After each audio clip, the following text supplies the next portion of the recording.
Seguramente que has oído esta expresión porque es del Evangelio. Señor, creo, pero aumenta mi fe. En el nombre del Padre, del Hijo y del Espíritu Santo. Amén. Palabra de vida del Santo Evangelio según San Lucas, capítulo 17, versículos del 1 al 6. En aquel tiempo Jesús dijo a sus discípulos: no es posible evitar que existan ocasiones de pecado, pero hay de aquel que las provoca. Más le valdría ser arrojado al mar con una piedra de molino sujeta al cuello que ser ocasión de pecado para la gente sencilla. Tengan pues cuidado. Si tu hermano te ofende, trata de corregirlo, y si se arrepiente, perdónalo. Y si te ofende 7 veces al día, y 7 veces viene a ti para decirte que se arrepiente, perdónalo. Los apóstoles dijeron entonces al Señor: aumentanos la fe. El Señor les contestó: si tuvieran fe, aunque fuera tan pequeña como una semilla de mostaza, podrían decirle a ese árbol frondoso: arráncate de raíz y plántate en el mar, y los obedecería. Palabra del Señor. Gloria a ti, Señor Jesús. Bueno, pues queridos hermanos, por lo pronto 2 cosas. Los apóstoles que conocían, que estaban con el Señor Jesús, le dicen: aumentanos la fe. Sí, es de que yo quisiera decir que mi fe es tan grande como la de Carlo Acutis y que tu fe también así lo es. Mira, un muchachito que en 8 años y ya está en el cielo. Pero el proceso común parecería para nosotros, y yo insisto, me incluyo, soy el primero, es más lento. Y por eso constantemente tenemos que decirle: Señor, aumenta nuestra fe. Es curioso, pero fíjense bien, el Señor, los apóstoles le dicen: aumentanos la fe, porque nos dices que perdonemos y nos cuesta trabajo perdonar. Tenemos un embrollo de sentimientos y de emociones aquí en nuestro corazón que no encontramos la madeja. Queremos, pero no podemos, y es de que me hicieron tanto. También está esta otra situación. Señor, a veces hay personas que llevan atorado un pecado años.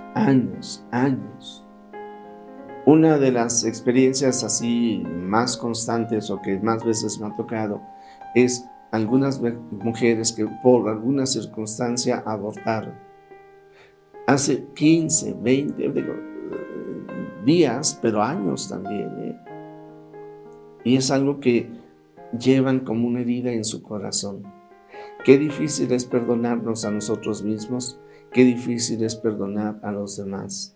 Pero precisamente yo en estos días les decía: ¿cómo podemos aumentar nuestra fe? Pues cuando tomamos la decisión de creerle al Señor, ¿sí? No creer en el Señor, sino creerle al Señor. Mucha gente dice: yo creo en Dios, pero actúa de manera diferente. Si yo le creo al Señor, actúo de acuerdo a como Él quiere, por lo menos me esfuerzo. Quizás esa es una novedad. Cuando yo entiendo que si Dios es mi Dios, Él está para que yo le sirva, no para que Él me sirva a mí. Y los criterios que deben dominar mi voluntad son los suyos, no los míos. Por eso ojalá nadie diga: no, ojalá nadie diga, pero hay tantos que me lo dicen: no, Padre, yo no soy santo. No, yo no puedo perdonar. Lo mismo le pasó a los apóstoles. Pero ya decíamos hace unos días, como un primer paso, hacer como un recuento, un pequeño escrito. ¿Cuáles son mis debilidades? ¿Cuáles son mis principales caídas? ¿Cuáles son mis defectos? Voy a trabajar por tratar de evitarlos. Ese es un primer punto. Luego, las virtudes. Claro que están las virtudes. Primero me voy con las teologales: la fe, la esperanza y la caridad. Voy a creer más, voy a esperar más, voy a amar más. Pero voy a procurar otras virtudes. Voy a sonreír más, voy a ser más amable, voy a procurar no ser más enojón, voy a procurar ser menos flojito, voy a procurar ser más participativo, ayudando a los demás, ser más solidario. Así, alejados del pecado, la práctica de las virtudes y ciertamente en la práctica con las virtudes están las buenas obras, ¿no? Ser solidario con los demás. Y el tercero, procurar la unión con Dios, darme un poco más de espacio, de tiempo para orar.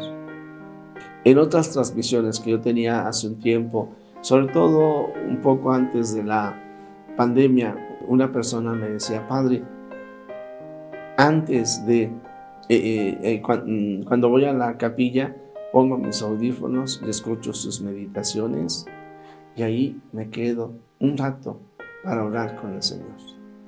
Ciertamente hay personas que te dicen: Padre, prácticamente me desayuno con usted, otras veces cenamos con usted, algunas veces de manera individual, algunas veces como esposos, pero la unión con Dios. Y entonces quizás no solamente contentarte con oír lo que aquí se dice, sino meditar lo que se ha escuchado. Recuerda que por eso yo siempre leo el texto evangélico. Pocas veces me voy directo al mensaje. Cuando el texto es muy largo lo tengo que reducir, pero es que la palabra de Dios, proclamada, oída, meditada por sí sola, cambia y transforma al hombre. Pues envíame qué es lo que tú estás haciendo precisamente en estas 3 etapas de la vida espiritual. Trabajar, conocerte para trabajar y rechazar el pecado, y al mismo tiempo conocerte y cuáles son tus virtudes y cualidades para trabajar en ellas para gloria de Dios, y de qué manera mantienes tu unidad con Dios, cómo te estás esforzando.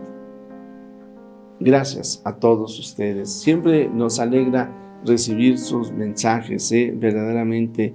Everardo Cárdenas, Felipe de Jesús Juárez, Martín Reynosa, Eli, siempre Edith Castro, Janet Mendoza, Elidia Pimentel, Ana María Pedroncino, ya decía de Gloria María Cole Pasquier, ella que es de Nicaragua. Jesús, que todos te conozcan y te amen es la única recompensa que quiero. El Señor está contigo. La bendición de Dios Todopoderoso, Padre, Hijo y Espíritu Santo, descienda sobre ti, sobre tu familia, sobre México y el mundo entero. Amén.